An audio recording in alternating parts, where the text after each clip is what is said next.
So, I was reading this article about how schools are being affected by climate change, and it's really alarming. Oh yeah, what did it say?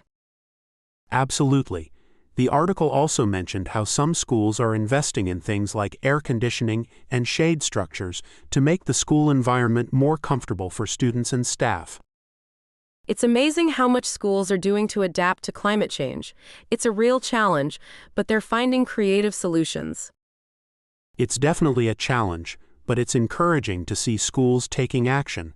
It's important to remember that climate change is a global issue, and we all need to do our part to address it. I agree. We need to work together to find solutions and protect our planet for future generations. I think it's also important to raise awareness about these issues. We need to educate people about the impact of climate change and encourage them to take action. Absolutely. We can all make a difference, whether it's by reducing our carbon footprint, supporting sustainable practices, or advocating for change. It's a collective effort. We need to work together to create a more sustainable future for everyone. I couldn't agree more. It's time to act and make a difference.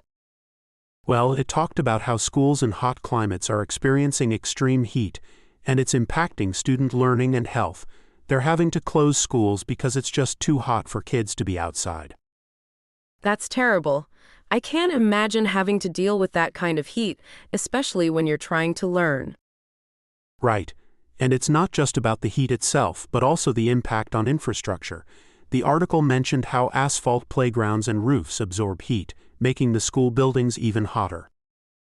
That makes sense. I remember how hot those blacktop playgrounds used to get when I was a kid. It was almost impossible to play on them in the summer. Exactly. And the article highlighted how some schools are taking steps to address this, like using reflective paint on roofs and playgrounds to reduce heat absorption. That's a great idea. I've heard of cool roofs before, but I didn't realize they were being used in schools. Yeah, it's becoming more common. They're also planting trees and creating green spaces to provide shade and cool down the schoolyard. That's really important. Trees are natural air conditioners, and they can make a big difference in reducing heat.